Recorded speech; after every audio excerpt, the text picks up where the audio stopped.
Ah ha ha! Thank you, Reckoonz. Thank you. I did have a mic, but I had it muted.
Wait a minute, is the mic back now? There we go.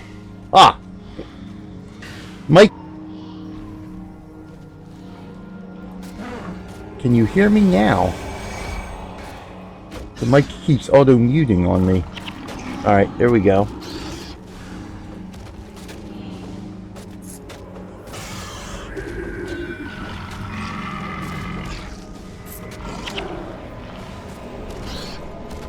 Oh, good, you're able to get GW2 done? Well, at least that's something.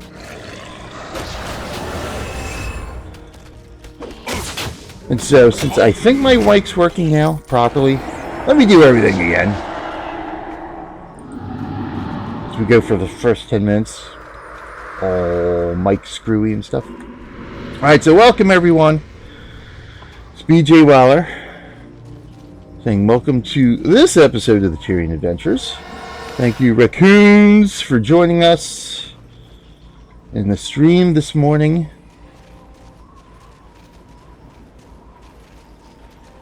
Thank you. Yes, it's always fun to. Well, it's always fun to be playing. Streaming is just an extra bonus, and something I figured, a couple years ago. I figured, well, I'm going to be playing all the time. Why don't I just, maybe I'll just stream and catalog some of the stuff I'm doing. Or just have a record of some of the stuff I'm doing. For what, just for reasons, I guess you could say. And then it turns out that there's a lot of people out there who actually like watching streams and gameplay sessions. So I'm like, oh, okay, I'll just keep going then. I have a 55 monk. I don't have one built, but I've got like all the runes and stuff, and the weapons and stuff like that to make one.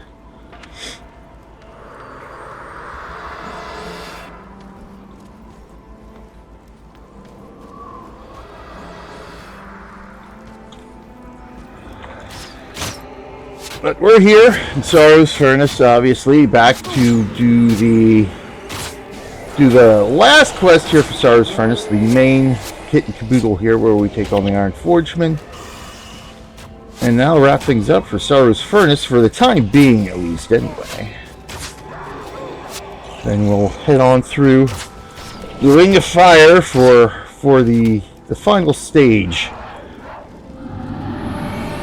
of prophecies, really. But then, of course, after we wrap up Ring of Fire, there's a slight little quest chain we can go through that actually does bring us back to Drockner's Forge once.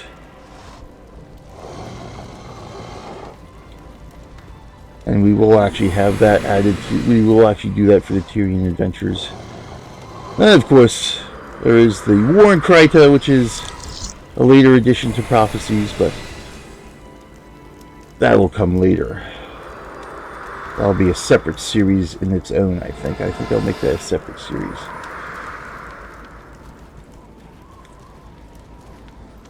Yep, that's for Osiria.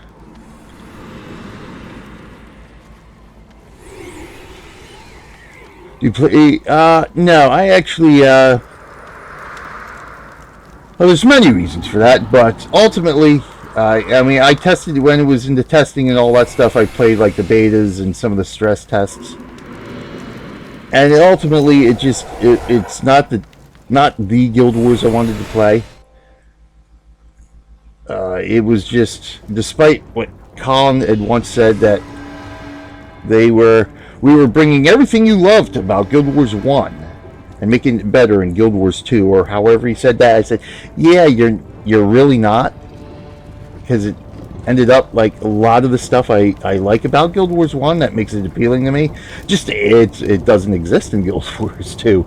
So I'm like, I mean, if the way I looked at it and the way I described it when talking about it on the forums and other people and stuff like that, it's Guild Wars 2 is a good game.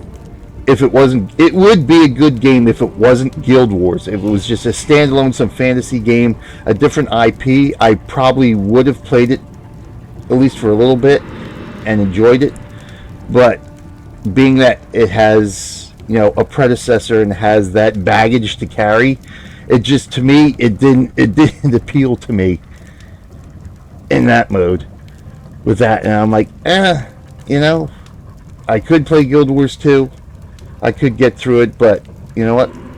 I enjoy Guild Wars 1 more. So why am I going to take time away from Guild Wars 1 and the other games I actually enjoyed playing that I've got more enjoyment out of than, say, the time I spent with Guild Wars 2? I'm like, nah. So we'll skip Guild Wars 2. We stuck with Guild Wars 1. Yeah, I've heard that the mechanics were alright. I mean, I thought it was, to me it felt gimmicky, sort of. The roll, the dodge mechanic or whatever it was, stuff like that, and then the other one, the recovery mechanic or whatever. It's like, well, it's different, but it's gimmicky.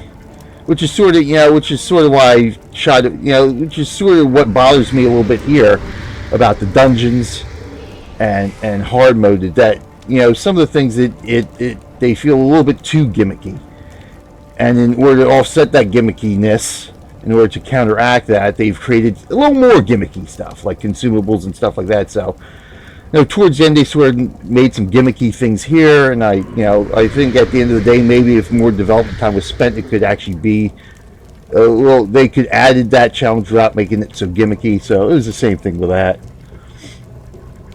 Yes, that was one of the things too that annoyed me was the Star Wars: The Old Republic calls it level syncing, but there's different terms, down leveling and all that stuff.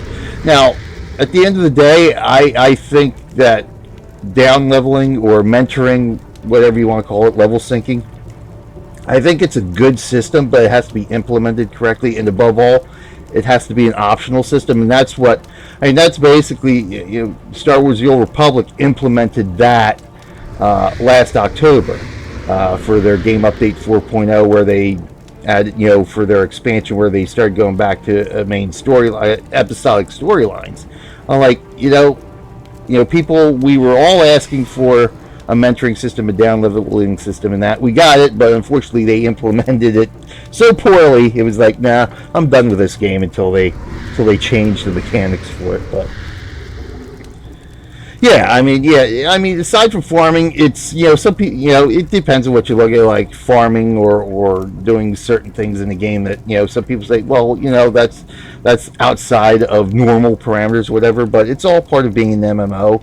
But at the end of the day, to me, it's like, it's got to be optional, because there's some things we enjoy about the game. There's some things that are necessary in completing some of these games that, sure, level syncing or down leveling or whatever can bring that more into line and make it more challenging or whatever. But at the end of the day, it's like, allow players to make their own challenge. Allow players to play the game in their own style.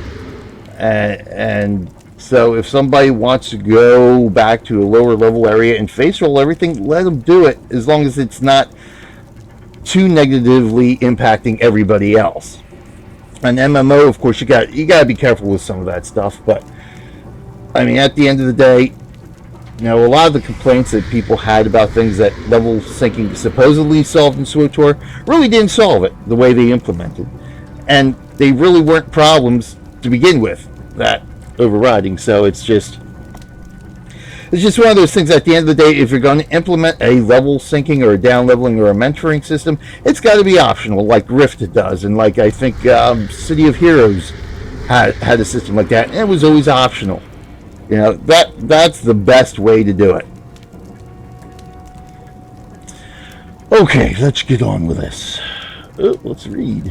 We appreciate all you've done for us so far. We know far more about the Dildramore Scouts, including myself. I have only one last request. Destroy the heart of this foul place, the Iron Forgeman.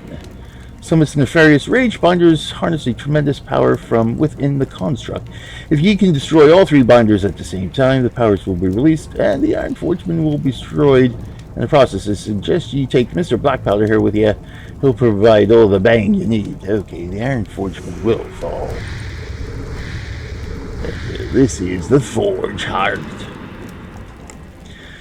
Alright, now the real fun begins.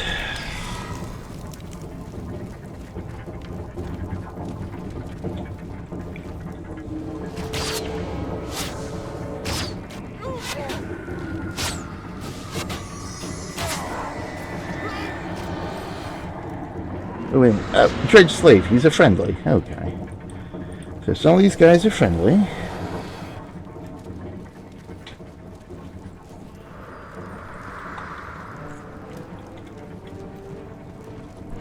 Yeah, but the thing about Guild Wars 2, or at least I guess one of the other things about Guild Wars 2, and such, and that, you know, they go, you know, one of the other things they do is like, oh, you know, less grind, this and that. And all the sort of I found them to be snide comments at the end of the day about, oh, you swing a sword, you swing a sword again, this and that, and all talking about grind and how other games, oh, you know, other MMOs are all grindy. Well, we're not going to do that in Guild Wars 2. Well, then that's exactly what you ended up doing, is making it grindy and necessary to farm and all that stuff, and then you're going to do things like level syncing to make it even more grindy to farm and everything else. I mean, come on.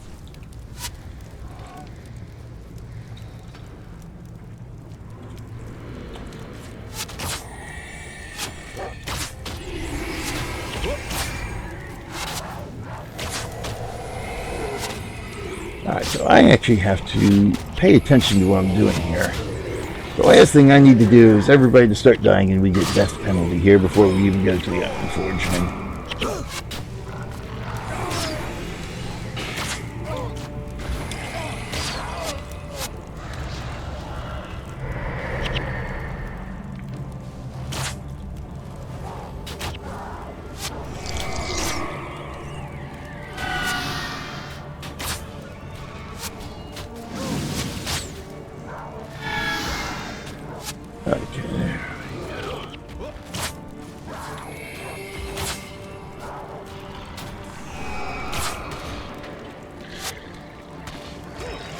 Kambiro probably wasn't the best idea to bring with me, but we'll see how this works.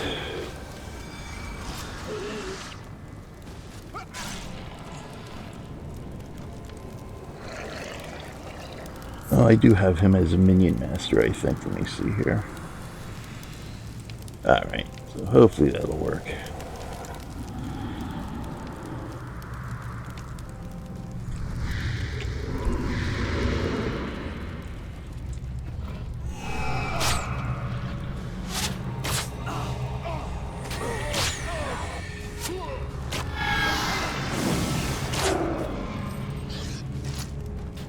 Yeah. Yeah, sometimes I forget when I go. Well, I think I said this last stream or the stream before. When was it? Yeah, I guess. Yeah, when I was doing Thunderhead Keep, which I guess, yeah, that would have been last stream. It's funny how some of the things going through everything here again, going through the gameplay. It's funny how there's some things that, you know, I haven't, you know, a lot of this stuff I haven't played in years, it's funny how some of these things I actually, as soon as I start playing it, I remember how to do this. I remember how to get through this. Okay, and then there's certain things like here in Sorrow's Furnace that I was like, I don't remember how to get through half of this stuff, or what I needed to do to get through it in the OK Mare, like doing the Noble Intentions quest that Orazor Highstone do for you, or give you. And so, like the last couple of episodes, trying to get all the quests done here in Sorrow's Furnace, I'm like, oh my god, this thing is just driving me nuts. And then I had to go look it up again on Wiki. It's like, oh yeah, now I remember how to do that. I remember the little exploited mechanics on how to get through this now. Oh, so let me do it this way. And oh, how easy it was.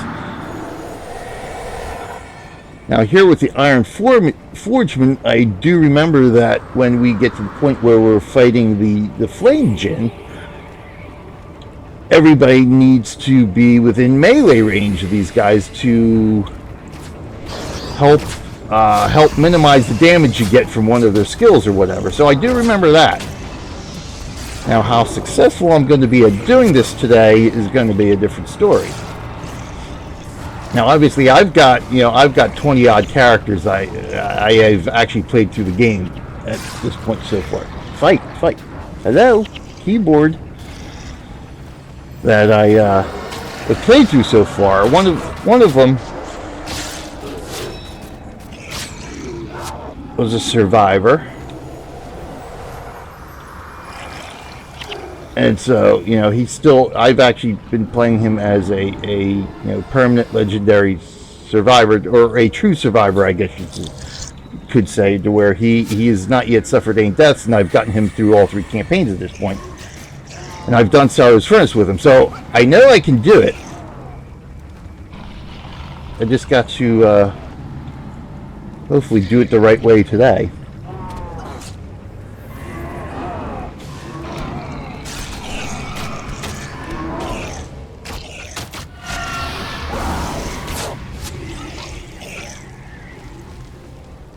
And I think that's one of the other reasons why I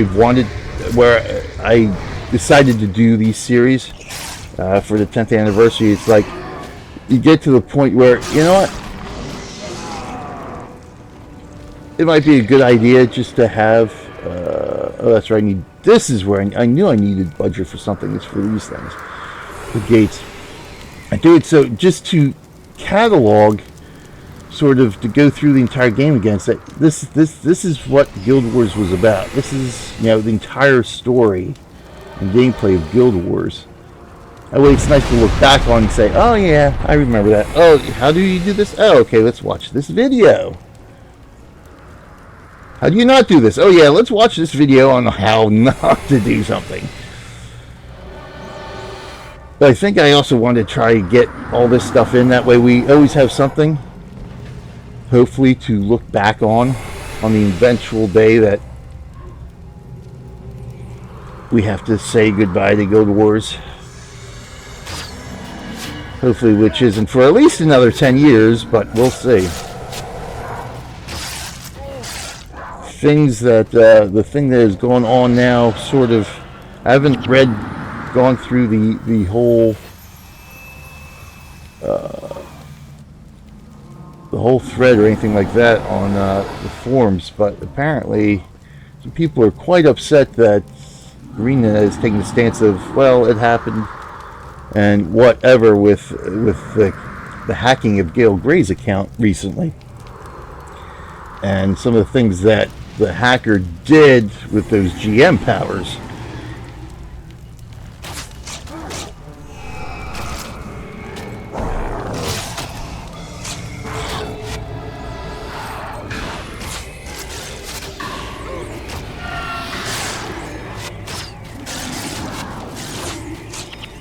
So we're going to have to watch aggro here. Alright, let's back the truck up here.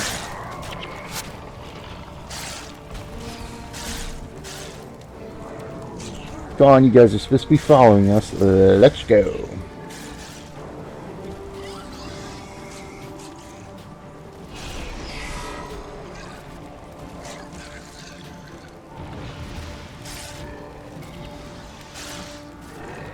let's do this. Should be, I think, relatively safe up here.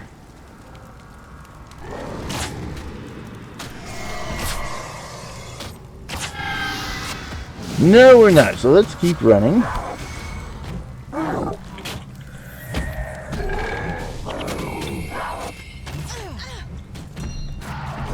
Oh, and there goes Hannick. Wonderful, wonderful.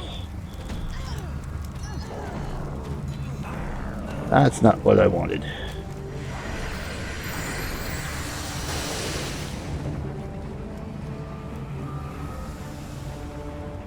Price figures. Okay, so our minion master went. Other minion. Oh, serious minion master, I should say.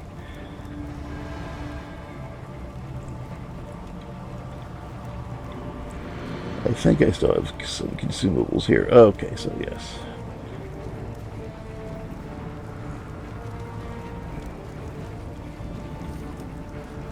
Let's try to remove some death penalty here.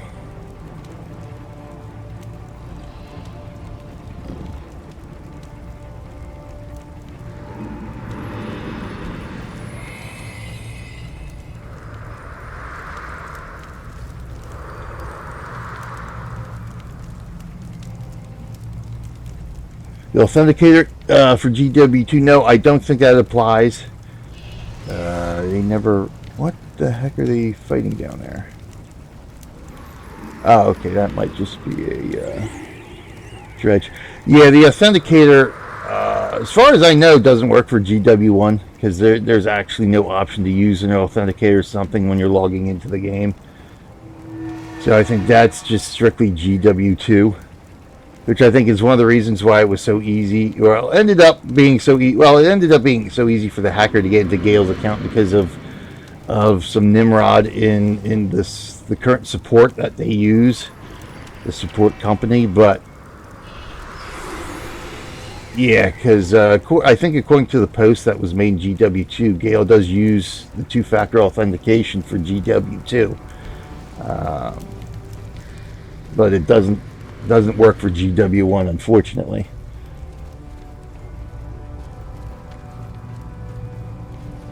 And also, additionally, unfortunately, that after the initial round of hackings, or that big round of hackings from back in late 08, 09, I think that was, that ArenaNet actually did institute a sort of a backup system. They called it like an imaging system, to where whatever it was, it would make an image backup of the game, and they were able to do account recoveries using that. But unfortunately, apparently, it had broken sometime during the late development of GW2 around the time of release, and they never bothered to fix it, unfortunately. So we've got everybody back, so let's do this. So now, we had once a good system to alright, that should do that. Then with DP of at least, even if you get hacked for some reason, to at least have the comfort of knowing you'd actually be able to have your account recovered and back to normal. But unfortunately, that's even gone now for Guild Wars 1. So unfortunately, all the support and all the stuff that they're doing now is for Guild Wars 2, and we're sort of left hanging here in Guild Wars 1.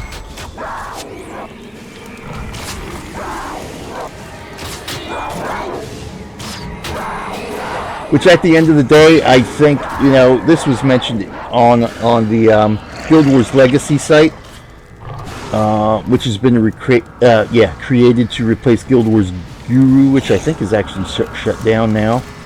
I think it shut down last month, Guild Wars Guru. So a bunch of the guys who were Guru regulars created another forum site.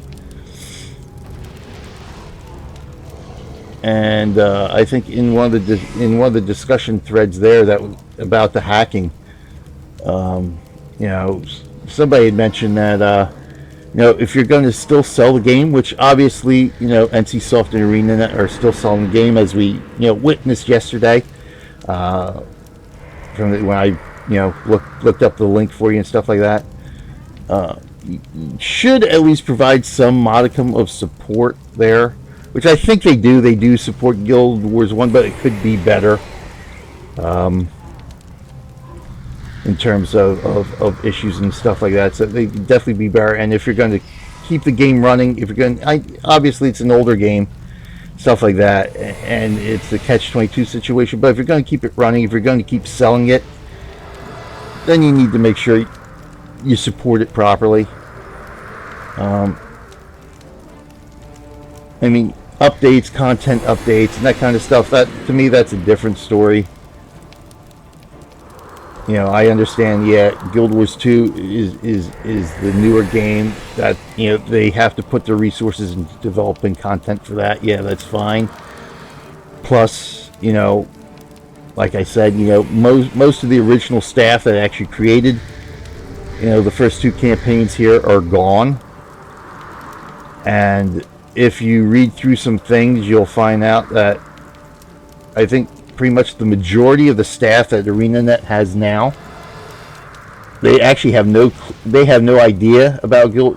I think there was some comment I read from one of the devs saying they didn't even know what Guild Wars 1 was, which is, to me, is shocking that, you're in this company, and the reason that this company exists primarily is the game I'm playing right now. So even if you're not going to do content and stuff like that, that's fine. If you're going to hire people, if you're going to do Guild Wars 2, that's fine. But at least, you know what? Everyone working there should have some idea about what Guild Wars 1 is. Seriously. Okay, so those are 2 bosses there. Alright, so that's what hit us hard last time. But at the end of the day, even that being said, it's like, since, I don't really want ArenaNet developing more content for this game or doing anything with this game other than keep it running and give the proper technical support to it. Because at the end of the day, when you think about it, this is the team that made Guild Wars 2. This is the team that's still developing Guild Wars 2. And a lot of stuff I just don't like about Guild Wars 2. So I don't want them coming in here and messing around with, the game I do like. You know what? Oh, okay, so I'm going to aggro them anyway. I meant to put my hench heroes up here. Sure, we'll do that. So I'm fine with the game being in maintenance mode and not having content updates and stuff like that. Because there's, at the end of the day, there's still a ton of stuff I have left to do in the game even after 10 years. And there's still things I can do that are enjoyable, like these adventure series. So content is not an issue for me.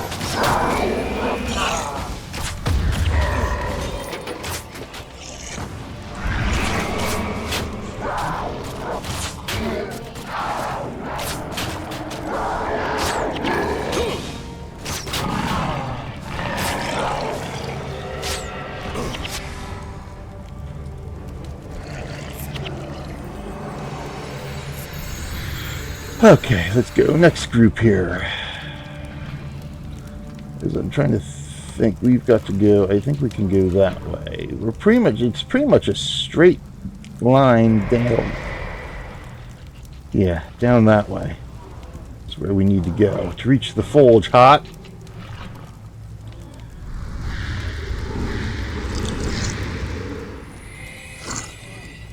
Alright, so let's do that. Alright, let's see if I can aggro these guys now.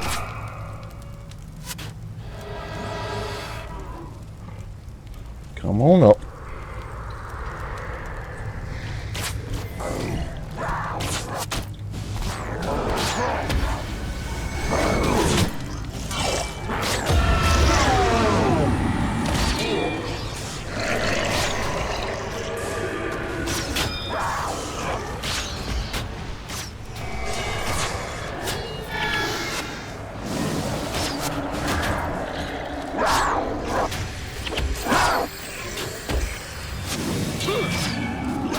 Throw a little bit of that at him. Why not?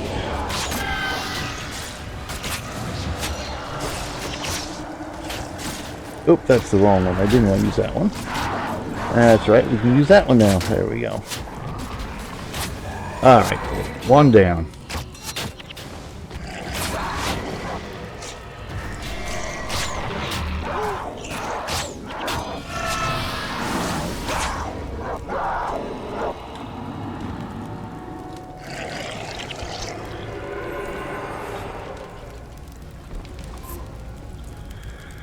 Alright, good. That was a nice group to get out of the way, because now we're back to having some bonus here.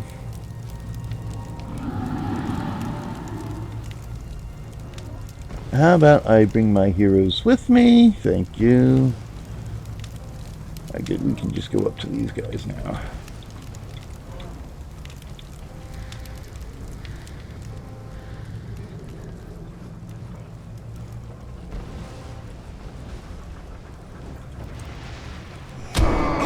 Why, thank you for that.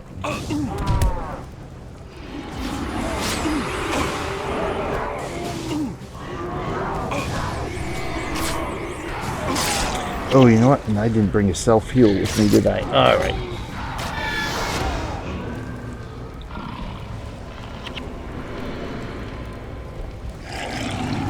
That should be fine now. Hopefully. Alright, Budger. Where's Budger at? Budger, Budger, Budger.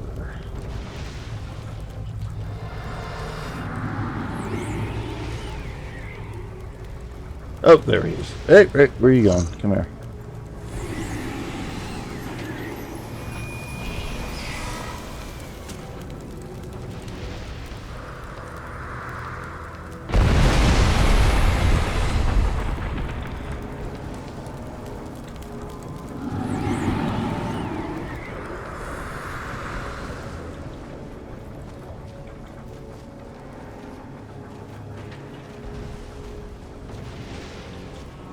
Hello, come on up. Come on up.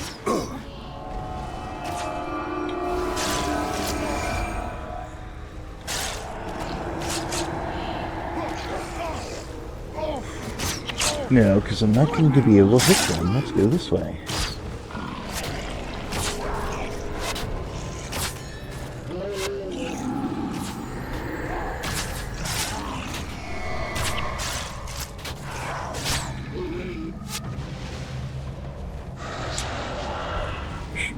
This way?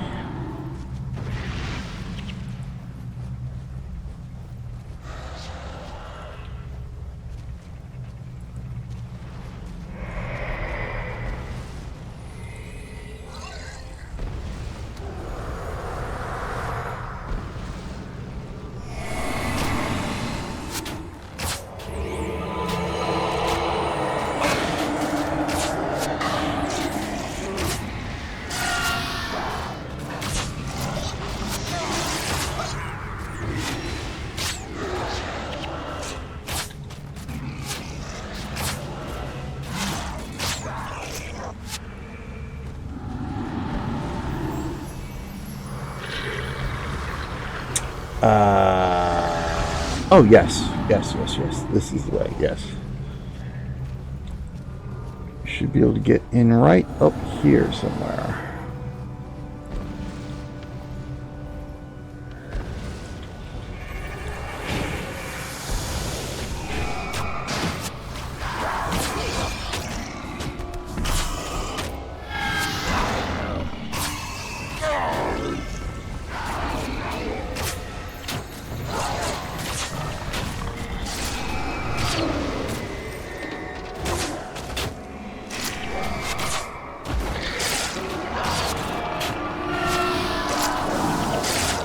Oh, there's a priest somewhere, naturally. Where is he at?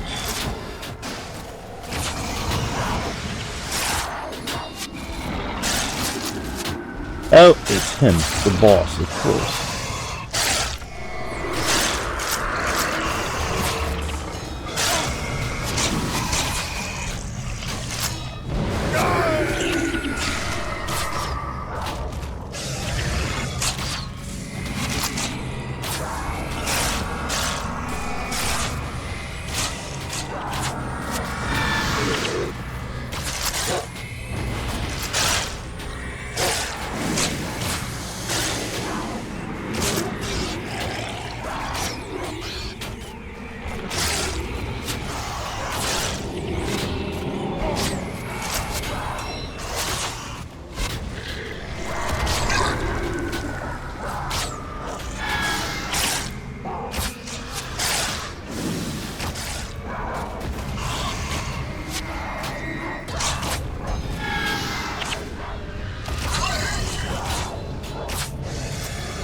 Alright, he's down. That should make things easier.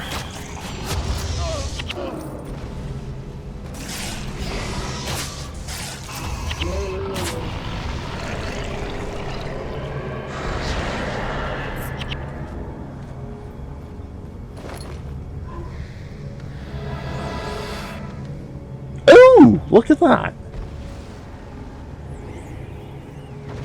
Excellent. Of course, a green.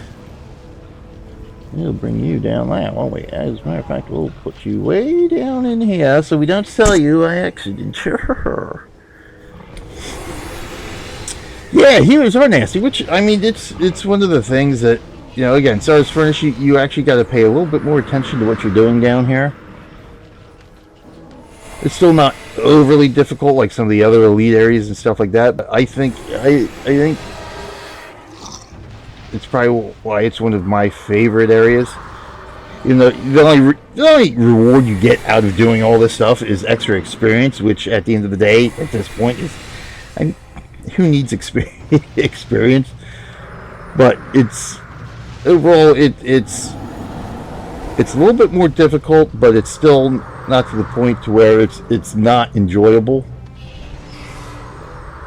It makes you think a little bit, but you can still get through it, like I said, with less than ideal build, stuff like that. So you can still have fun with it at the end of the day, where some of the other elite areas you actually gotta, you know, it's more of, okay, this is what you gotta bring, this is what you gotta do. It's sort of more of the traditional MMO raid grind, which sometimes might not always be as enjoyable, whereas here, you know, it's at another level above what most of the other game is, but it's still not the point to where it gets, okay, just aggravating and stuff. Okay, so let's work these guys down.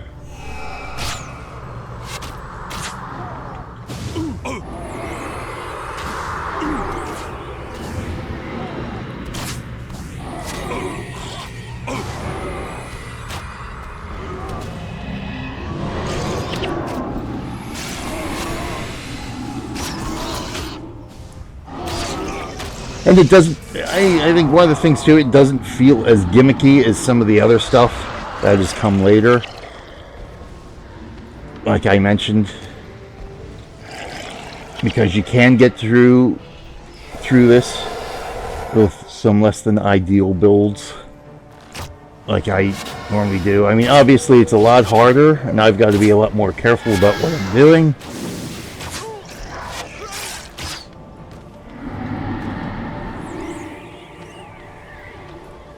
Kill you with fire or arrows in this case.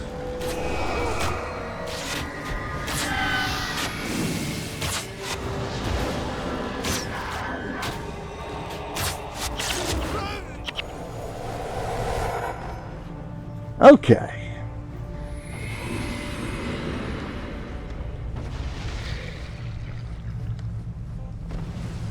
Oop, I'm running too far.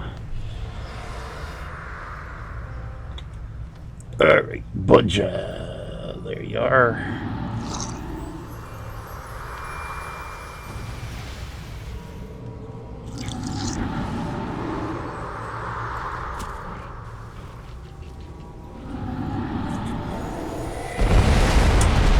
Okay, now we make our first entrance into the Forge Heart, which is previously inaccessible. So this is the only way to get into Forge Heart is via this quest here.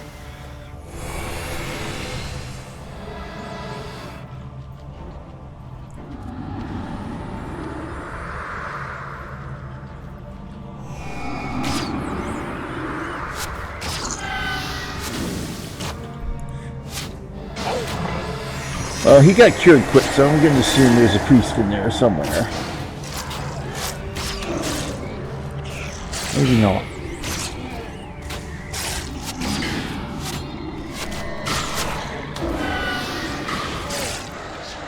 Oh, yep, there is. Okay.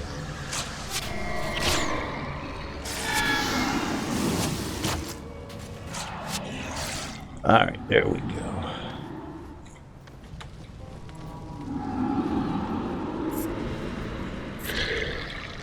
So where are we? So we're about 45 minutes into it, and we finally reached the forge heart, which I think is about. That seems to be about the right time it takes me. Okay, so there's the Iron Forgeman. I think that's the Iron Forgeman there. Let's see. Let me get the overview shot. Yeah, so that looks about right.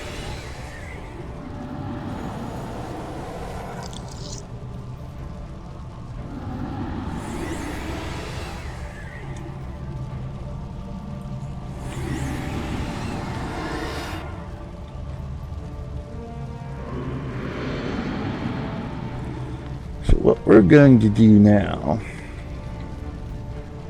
I think how I used to do stuff in here. I know there's patrols and stuff absolutely necessary to clear out.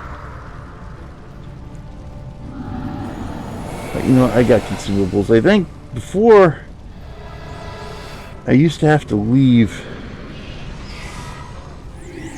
See, that's the thing. I might have to leave some people there. That way we have minions to work with. How do I get down here? Oh, this way. This way, yes. Okay.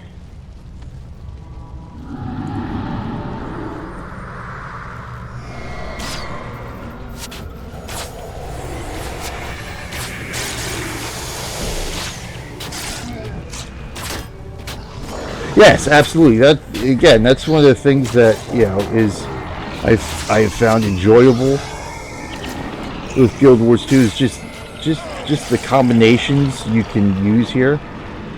And again, obviously there's a lot of combinations that are less than ideal and in many situations, stuff like that. But again, through the base part of the game, a lot of your choices for builds and stuff like that aren't really that limiting. Whereas in Guild Wars 2, they eliminate a lot of that. Now, naturally, of course, that was done to make skill balancing and stuff like that, quote unquote, easier on ArenaNet. But at the end of the day, it's I think it's more fun to have the choices that we had in Guild Wars 1. Oh, you're going to fight him for me.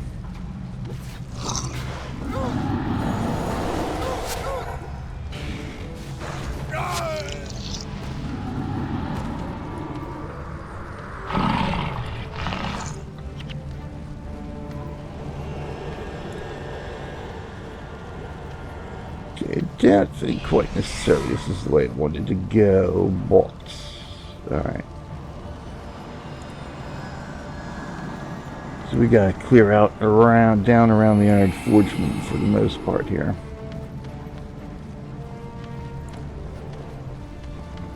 So I think my main problem here is going to make sure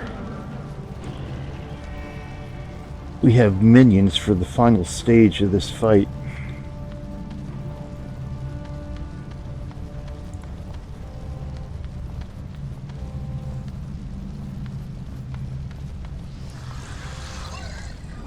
Down this way, yes, this is the way we want to go.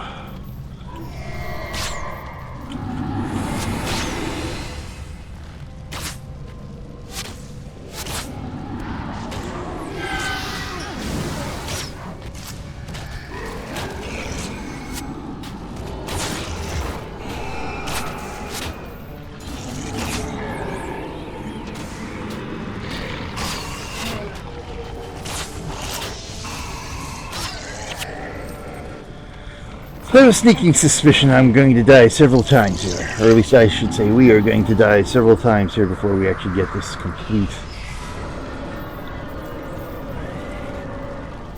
Alright, here we go.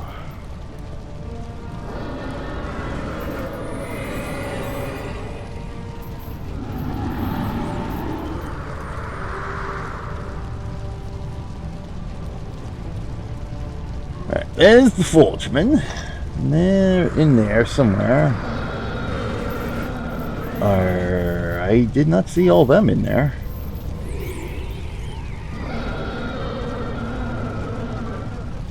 Well, looks like it's just 3 dots there, but Yeah, there's a lot of more stuff in there. So where is Ragebinder? Okay, those are the important guys there. Ragebinder. So we're going to have to clear out in there a little bit. But first things first.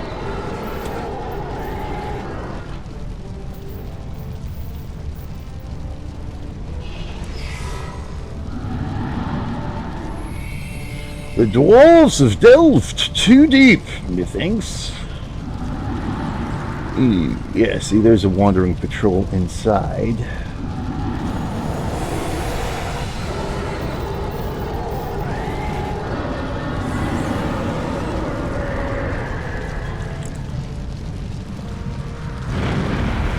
Oh, whoa, whoa, whoa, whoa, whoa, whoa, whoa, whoa, hang on. Alrighty then. So we want to avoid that.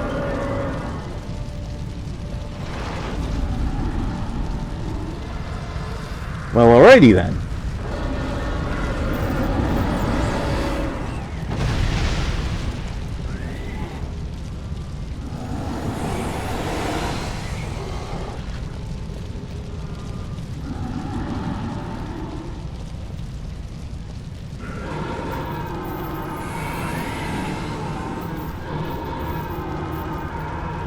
So there is the patrol.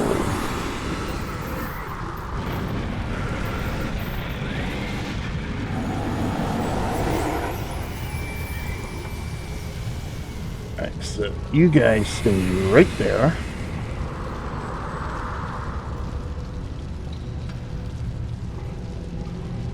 Let's see what we got here now. Furnace Guardians. So, right, there should be 2 Furnace Guardians for each Ragebinder.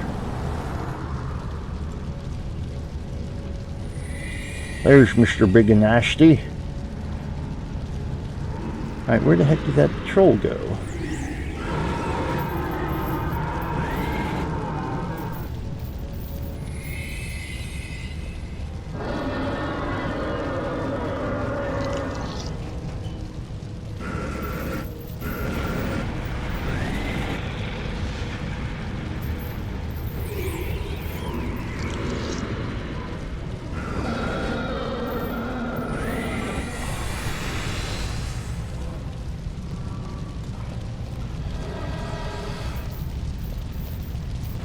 So I definitely don't want to go in there with a patrol wandering around.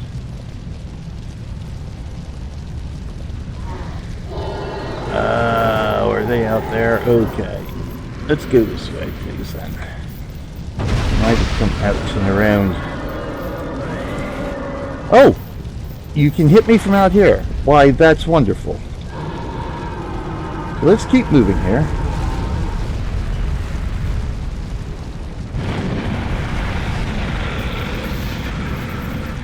Oh, please, Alice, don't die.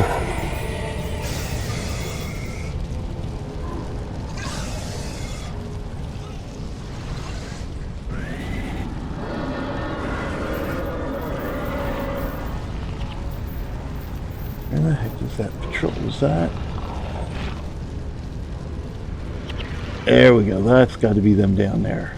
Okay, patrols, patrols, patrols. Alright, these are the guys we want to start knocking out here.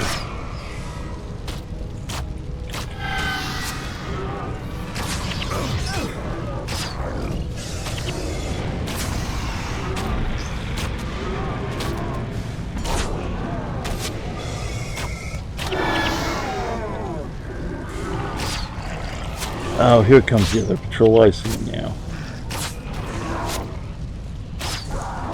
Alright, let's see if I can aggro those guys. Alright, y'all stay here. This is going to be fun. That's the group I want to hit.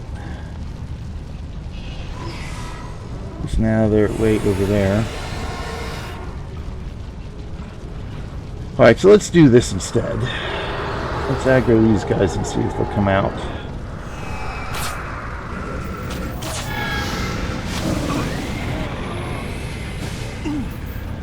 If they stop hitting me. Come on. Yeah, here they come. Good.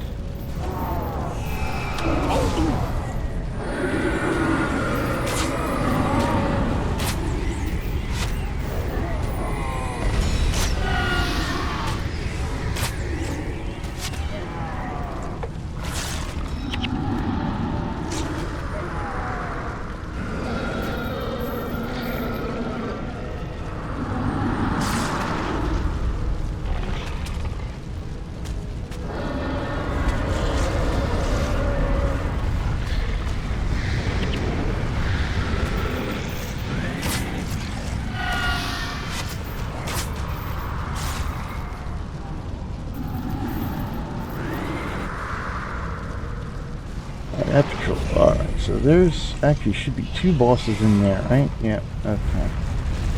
So I actually might want to leave them for the time being in case we need more boost here. Alright, Takoria, what the hell are you doing?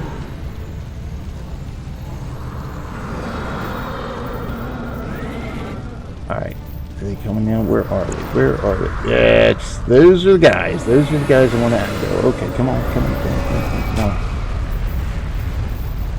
That's it. Come this way, please. Come this way.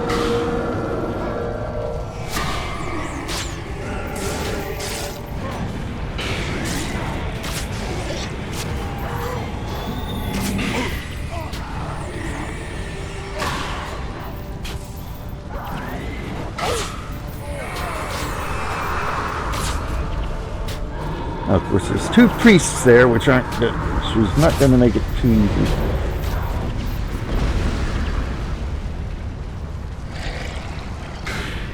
Okay, up, Taskmaster.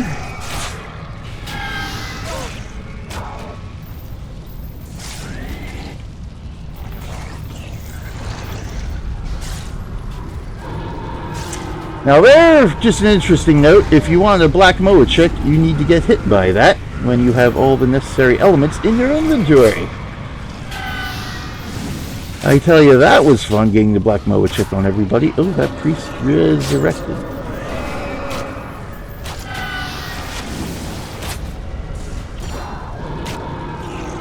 Alright, so there's that last priest in there.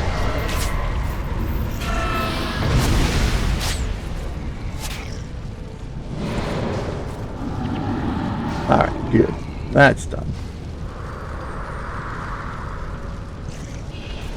Talcor, please don't be an idiot. Osiria needs to control her,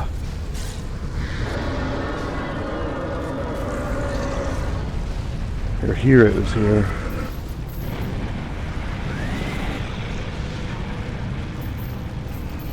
Okay.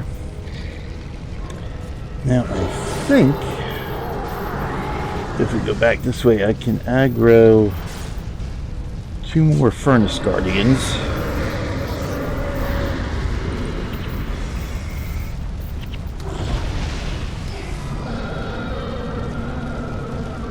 So let's see, let's watch for Blast Furnace and the little hammer and the lava pour. So at some point I do remember battling the flame djinn on this bridge at certain points with certain characters. I don't remember that blast furnace.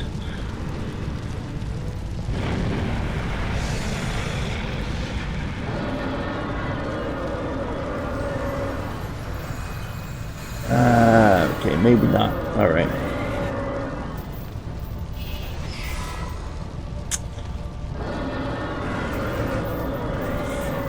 Okay. Yes, I do have Eye of the North. I think you actually do need... I think the expansion is where you actually need... Well, I don't... Obviously, since I haven't been in Eye of the North, I don't have a book. You have to go to Eye of the North and speak to Zoe. Speak to Zoe somewhere, and she'll give you a book called Zoe's Journal. And that's sort of what you use to gather up all the materials you need. It's basically a scavenger hunt. You gotta gather a bunch of materials throughout all 4 campaigns. Well, the 3 campaigns and the expansion. and you get an incubator from somewhere. You put all the material in the incubator. You actually get an egg. I think you get the egg from the Ring of Fire somewhere. Or no, you get the egg somewhere else. You get something from the Ring of Fire. I remember that. You put all the stuff. Where do you get the egg from? I don't remember if that was Nightfall, or I think you actually get the egg in post-searing Ascalon. I think that's where the egg's located. But you gotta get 5 or 6 different things. Some of it is crafting material, which is easy. But then you get all the material. You get the egg. You put it in the incubator. Then obviously you have to take this quest here, the final assault. Get in here, get to this point. And the good thing about it is that you don't have to complete. All you have to do is get hit by his lava dump, and that will automatically hatch the Moa. So once you do that, then you can get the heck out of Dodge. Unfortunately, if I want to show this stuff here, I don't have that option. Alright, so let me do this. You know, let me back you guys up, because I don't know. I know he can reach, at least on the other side, I know his hammer and lava dump reach right to the edge of the door. I forget how far it reaches here. I think it's probably to the edge of the door too, but let's see. They're actually, these guys here are actually closer. Furnace Guardian. How about I just do closer? How about I do tab? There we go. Fire. Wow, no, that's okay. Run now. Obstructed, of course. Yep, there's the hammer hit. Run, run, run, run, run. Run, run, run, run, run. Yeah, that's what I thought. So we're gonna have to go in there and kill the Furnace Guardians first.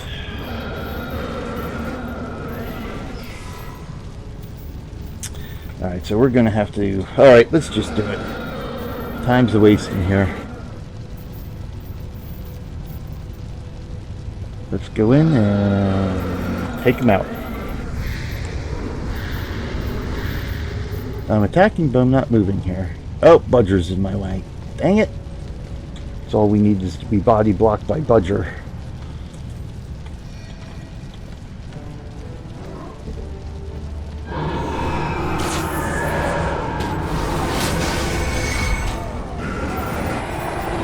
Now the key in here is to just constantly keep running. Of course, with heroes that makes it a little bit difficult because they won't keep running.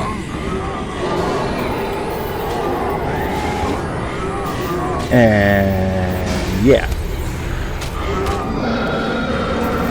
Here's one down.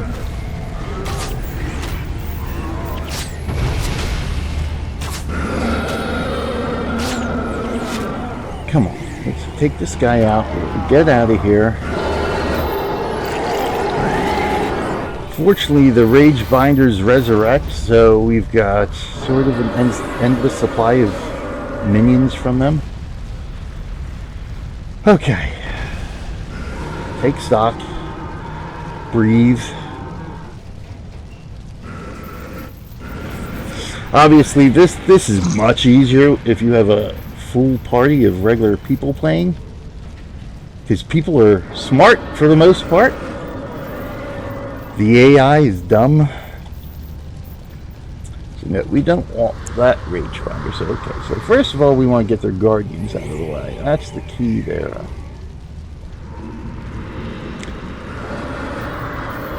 And then we got to figure out how to kill all 3 of these guys at the same time.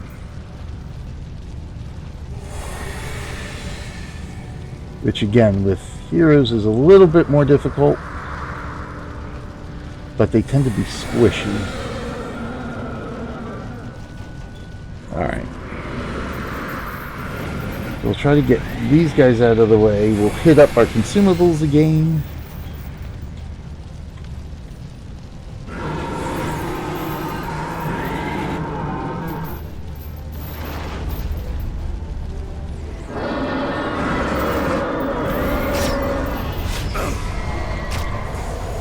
No, I don't want the rage binder. It's not working. These guys.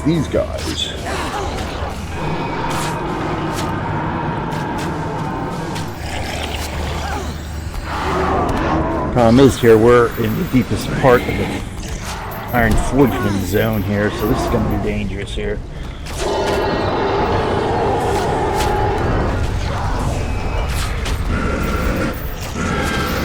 Alright, we got him down. Let's get out of here. I think we got them both down.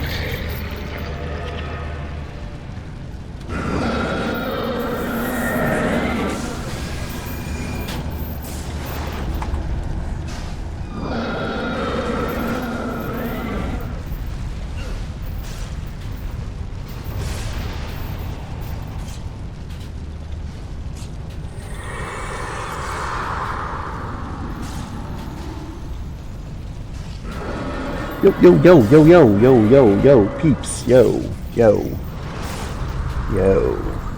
get over here. Yeah, so that, yeah, you gotta get hit by that, and you're good for the black note. What the hell was that? What? How the hell did that hit us from here? Come on.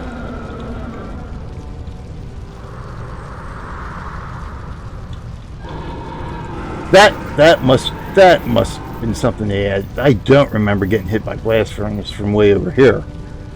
Actually, well, I don't remember getting hit by blast furnace at all, but still. Okay. Alright, let's take stock here. Alright, good. We still got bonus there. Ooh, good. We got bonus there. I know Dunkoro died for Osiria.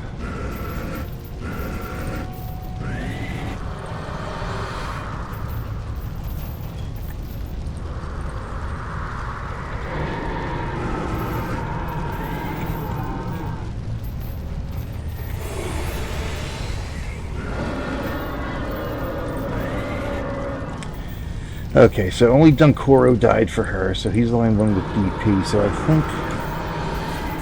I think we can take the chance and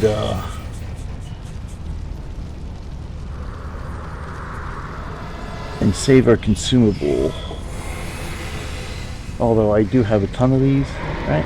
Yeah, I should have more than enough to keep death penalty eliminated, but now the key is here.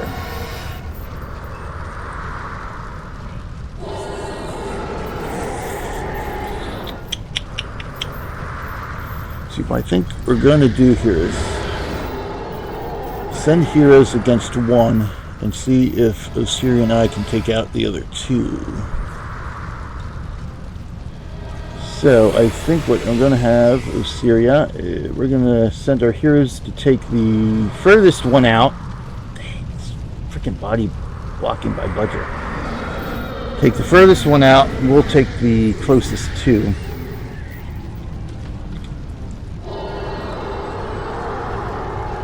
So, flag when you're ready.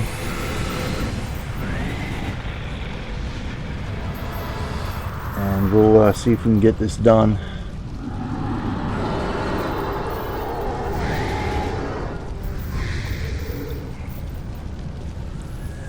In fact, we do have both our pets, which helps.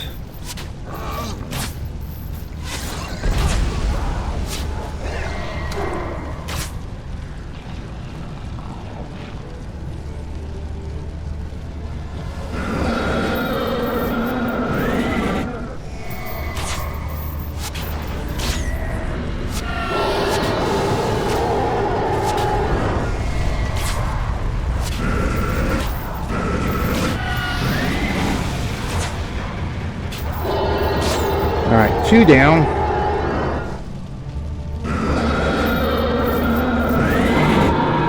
Oh, another guy resurrected.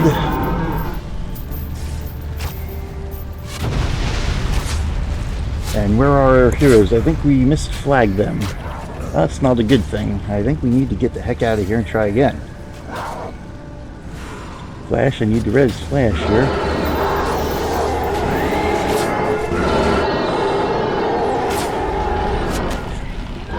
Alright, that didn't work. Where are all our heroes?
Okay, I think we did it.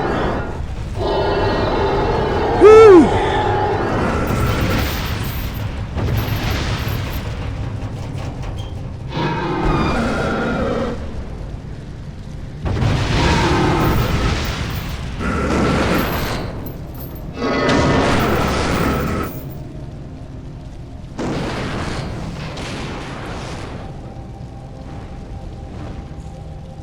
Alright, now first things first, we've got to get the hell out of Dodge.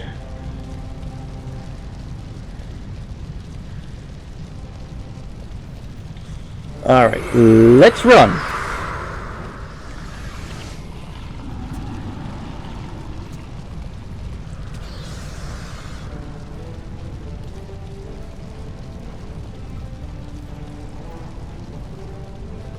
So we definitely only want to fight one of these guys at a time here.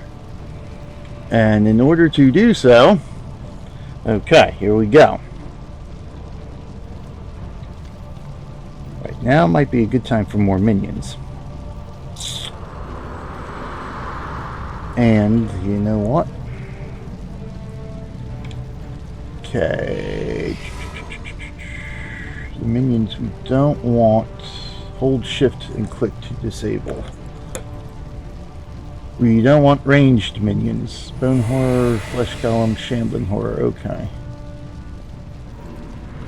So Osiria will need to disable her ranged minions.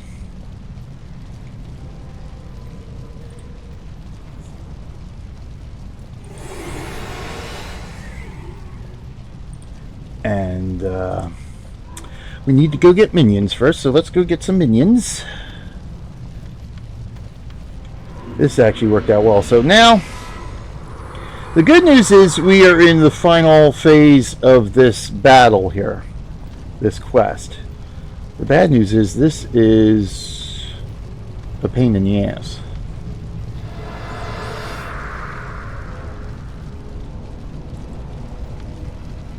And I'm actually, where are we, about an hour and a quarter into this, so it's actually, at this point, not too bad. Now, I don't want to attack the bosses yet. I want to save them in case we need to at least get a morale boost or something. So we want to hit some of the shrubs around here.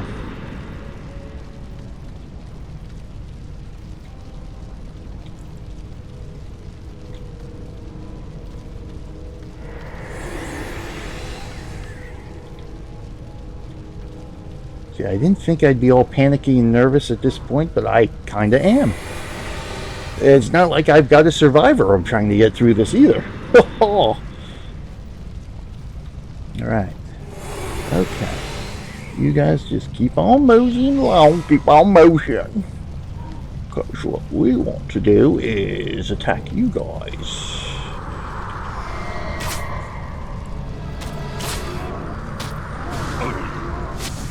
We want to get as many minions as possible here.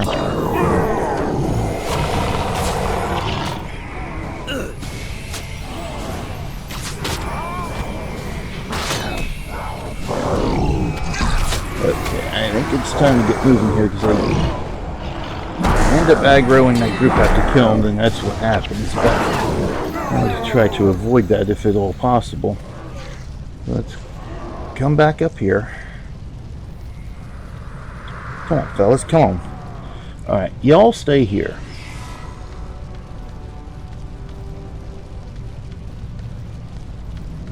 Yeah, that's it. Come here, come here. Come to daddy.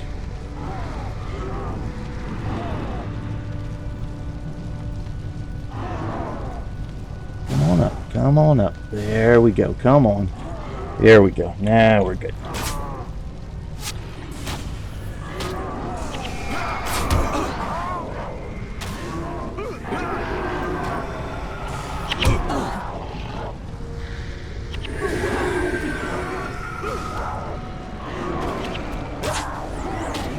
Hurry up before the patrol gets here. Come on.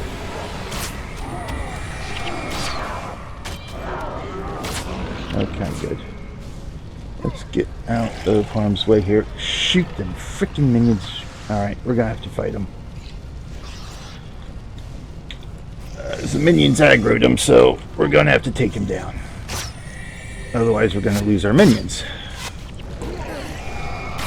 Not exactly my ideal situation, but it is what it is.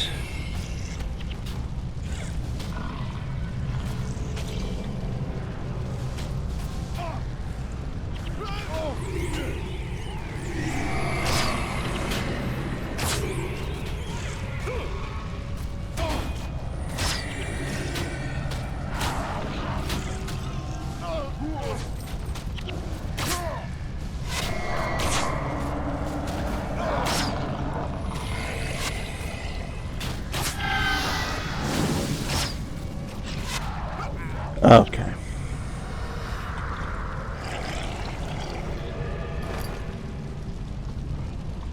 Okay, here. Alright, we got some minions. And now the important part that I need to remember. Now apparently when I was looking up on Wiki about the one quest, I also looked up the flame gens just to make sure I was remembering right about how I want to take these guys out. And apparently, these are the same type of flame gens that are in one of the dungeons in Eye of the North, which I didn't realize. So, I'm wondering if the strategy I'm about to use here would actually work against them. And that's to equip everybody with melee weapons here. This is the thing that usually got me when I was going through this with my alts, and that I would forget to either equip them with melee weapons, or when I was going out to fight normal mobs, I would forget to put their regular weapons back in. And oh, what a joy that was.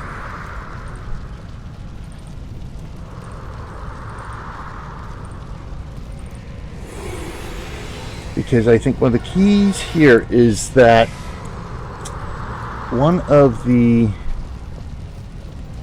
monster skill that they have here does some damage if you're not right next to him in melee range. So we'll see how this is.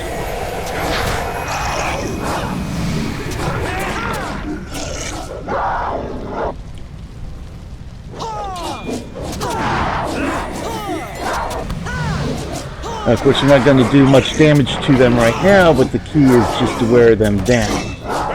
Just to survive long enough to take one down at a time here. Like that. Okay, so that's one down.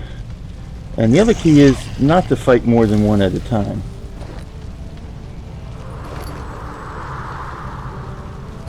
Hello, children. You're up early today.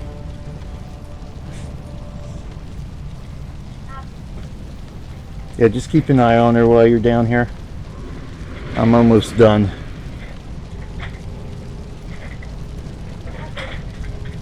Here, you can sit and watch Daddy hopefully succeed at what he's trying to do here.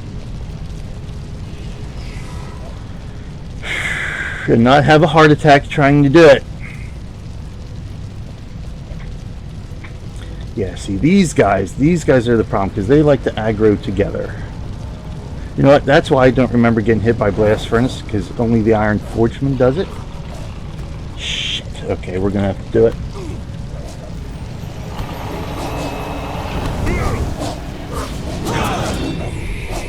Alright, we'll see how well this works here. Fortunately, Osiria has Pain Inverter, which makes killing these guys a lot easier. So I think we're going to do it. Yeah, we got him. We got him. We got him. Oh, baby. We got him.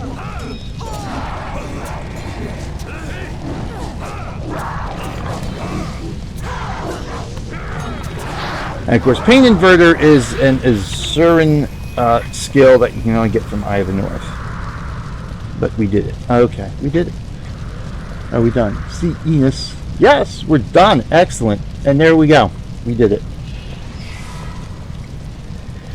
That was a lot less painful than I anticipated. Okay, excellent. And a lot quicker, too. Less than an hour and a half. Sweet. From start to finish. That went a lot better than I expected. Yes, Pain Inverter.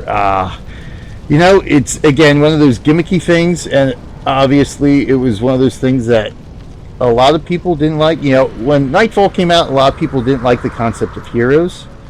So they thought they made the game too easy. And then, of course, with Eye of the North and, you know, the PvE only skills, especially Urson Blessing, a lot of people didn't like that because they thought it dumbed down the game. But at the end of the day, it's one of those things to where, okay, you don't have to. There's a freedom in Guild Wars to where you can sort of create your own challenge, which is one of the reasons why I liked it. And one of the reasons why, you know, like the things with SWTOR and stuff like that, the changes they made with SWTOR and 4.0 sort of funneled everybody down into one gameplay type style, one gameplay type mode. Whereas here with Guild Wars, they added all this other stuff that, yeah, makes the game easy, but at the end of the day, you can sort of avoid using them. I mean, as you can see, obviously I don't have any PvE skills on this guy because I haven't gone to Eye of the North with him yet. But at the end of the day, it's sort of, the thing is you can choose to, it's essentially, how do I want to phrase, essentially what ArenaNet did with say like the heroes and the PvE skills and that kind of stuff, is they gave you difficulty sliders that you might find in a single player game, and sort of so you can use these to tailor any particular challenge at any time to suit your mood at that time. Now, I'm one that, you know, I you know, an MMO is an MMO, and there's certain things that an MMO should have, but I don't think I don't think we should follow some code of this is what every MMO should have. So I think, you know, an MMO, yeah, at the end of the day, is a multiplayer game, but one of the things I like and one of the things I think it should have is to be able to, you know, have an ability to solo an MMO or play as a single player game up to a point, which is one of the reasons why I was so attracted to Guild Wars 1 in the first place. It allows me to be able to play, you know, my preferred playstyle and yet still experience everything else that it has to offer, like grouping and stuff like that a typical MMO would have. But it gives me the ability to do that when I can do it or when it's convenient for me. And I think that's the key, is that a lot of people, especially like the traditional hardcore MMO players, don't quite get yet. It's that, yeah, at the end of the day, it's an MMO, but as long as everybody, you know, every playstyle has the option to be able to play the bulk of the game in the way they prefer, then that's okay. So if somebody doesn't like grouping, That's fine. Let them be able to play, the bulk of the story, the bulk of the game solo.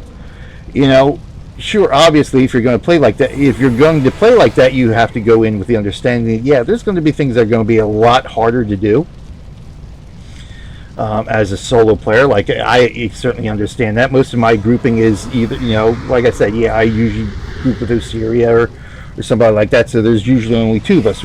I've rarely gone with a full party of players to do something. So yeah, I understand that, some of the things like, say, Sorrow's Furnace here is going to be a lot more difficult with only two of us, as opposed to a whole party, which is one of the things that a lot of people complain about the heroes, saying it dumbs down the game and makes it too easy. It's like, well, how? The game is designed to be with a full party of players, and a full party of 8 players is always going to be smarter and easier than a party full of henchmen or heroes. Certainly heroes make the game easier than henchmen, but at the end of the day, if you're going in with 8 people, as long as everybody's got a modicum of common sense, the game's going to be on easy mode with 8 people.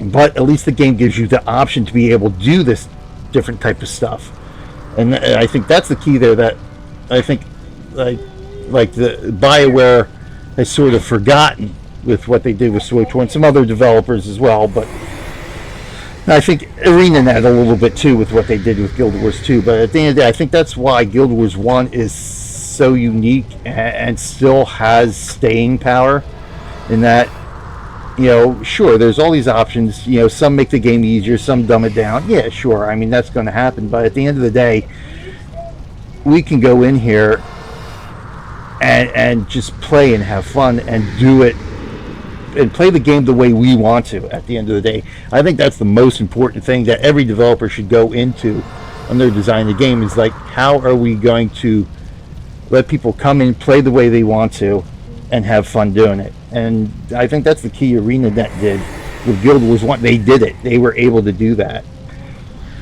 So I think that's why, Guild Wars 1 has that staying power. Alright, so let's get this complete here. And this, let me accept this, and we can go feed the children. Oh, thank you, Reckoonz. It is. I mean, yeah, the game's 10 years old. Yes, it's on maintenance mode. Yes, support for it right now really sucks. But like I said, at the end of the day, there's a lot of content in here. I mean, even after you've played it for 10 years, I mean, if you put your mind to it, you can find something fun to do constantly, every day. And again, if you're like you said you played it before, but if you're starting out again like this, I'm starting out again with this character. I'm going to be starting my Nightfall adventure, or my Elonian adventures, probably sometime in September. That way I get a few episodes recorded to put up on YouTube for Nightfall's 10th anniversary. So I'm going to be starting a brand new character, starting from square one again, and have all 3 adventure series going here. And to me, I'm having as much fun in the game now, 10, 11 years later, as I did when I first started the game. So, I mean, again, like we were saying yesterday, it's $30. Yeah, at the end of the day, to get the main 3 campaigns, it's well worth the price. And even you get that, and then I think it was $20 for Eye of the North expansion. So at the end of the day, you're spending, or was it $29? Yeah, it was $29.99. So at the end of the day, you're spending $50, and you're getting hundreds of hours of experience or gameplay here. In fact, let me see how far along we are with Underage. So I've been playing this guy for 175 hours. And that's just in Prophecies. And I'm not even done with Prophecies. And I've got 175 hours of gameplay here. And I'm not even doing a lot of stuff like I normally do or have done with my other characters, which is a lot of farming, a lot of repetitive stuff. I'm playing through this. I'm playing through every quest. I'm exploring every zone. I'm not necessarily repeating a lot of stuff. And that's 175 hours right there. And I'm not done with the first campaign yet. So so like I said yesterday, a lot of people might find $30 or $50 to get everything, a little for a 10-year-old plus game, like sort of crazy or something. But you got to think about what you're getting with that. And I think at the end of the day, $50 is well worth the price for Guild Wars 1. Oh yeah, GTX 980. Yeah, I think you would have no issues with that at all. Alright, you've done it. The Iron Forgeman is little more than a pile of rubble, and ye made it out of the furnace without blowing off any of your fingers. Well, yes, that's always a good thing. And without actually dying myself. So we only had Dunkoro die, which is not bad. Of course, well, we had that little incident getting here, but hey. At the end of the day, that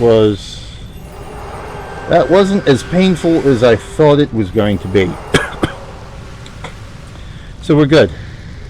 So we can go, what's this, final assaults? So I guess we gotta go talk to, who do we talk to complete that? I guess we go talk to the Dwarven Prospector. Alright. So we can map out here. Head back to Deldrimore. And the funny thing is,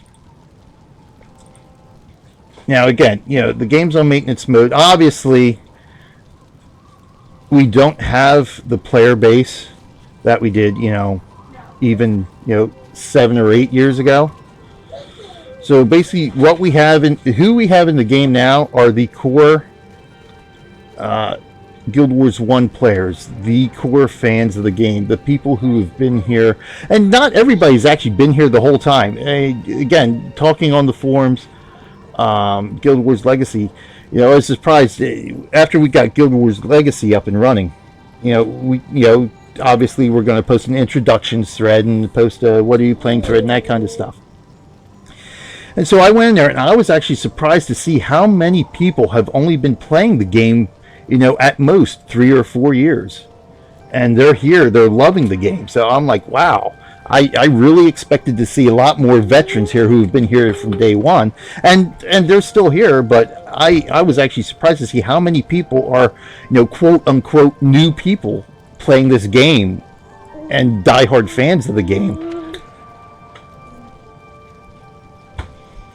So I think that's a testament to what ArenaNet has built here. And so even if you're just coming into the game or just coming back to the game, I think the best part is that's what we have here. We've got the core fans, we got the diehard fans. So we're going to have less of those other problems that big MMOs have right now, or popular MMOs have, are all the ancillary people who are only here for one thing, or the trolls and stuff like that. Obviously we still have trolls, we still have the problems, and we've got bots, we've got the hackers, obviously. But we still, all the people here are those core people who just love the game. And I think the community is a lot better because it's just those core people we got now who are just genuinely enjoying the game. So even though we have less people, I think the community is better for it.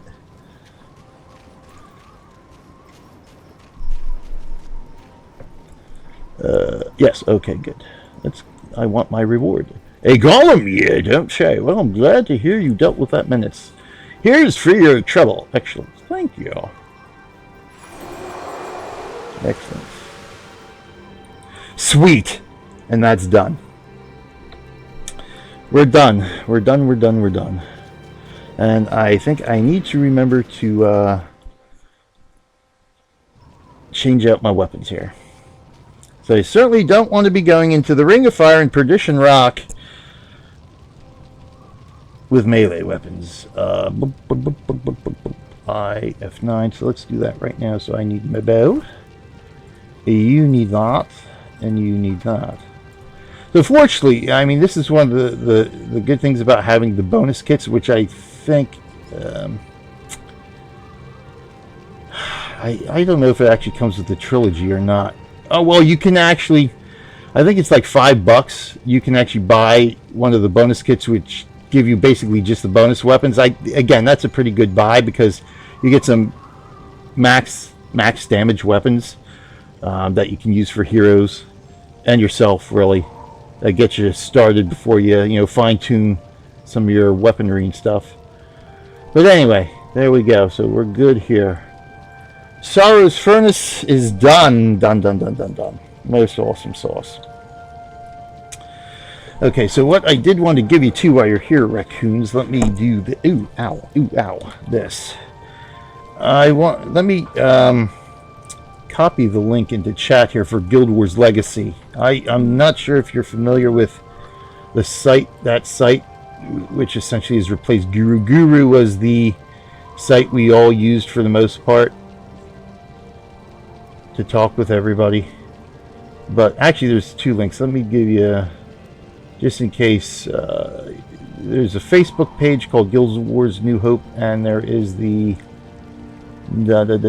Guild Wars Legacy site, which we all use. You might want to check out, sign up for, and all that kind of stuff, especially if you're going to get back into the game. Yeah, Guru, yeah, so Guru has shut down just because, again, lack of support and that kind of stuff. So where are my links? Where are my links? So Guild Wars New Hope, we want that. I should also have these links, I think, in the description of the YouTube channels or the YouTube videos, but just in case I don't. So we've got New Hope. I know I've got the New Hope Facebook page there. I don't know if I have the Legacy. Guild Wars Legacy, that's what I'm looking for. Okay. So Guild Wars Legacy is essentially basically just a couple of guys who use Guild Wars. I guess, obviously had, they got some coding experience, that kind of stuff. So they started Guild Wars Legacy essentially to replace Guild Wars Guru. So now what I need to do is get into my Twitch page here without overly screwing up my stream. But anyway, alright, so I got the recording. So let me end my recording. I'll keep streaming here for a little bit. But anyway, thank you everyone for watching this episode of the Tyrian Adventures. Of course, next up we will have a Canton Adventures at some point. I don't know when that's going to be because we still have lots of real life stuff to do this weekend. But anyway, thank you everyone for watching. This is BJ Weiler, aka Real Millennium Group, saying until next time, I will see you in game. Alright, so record.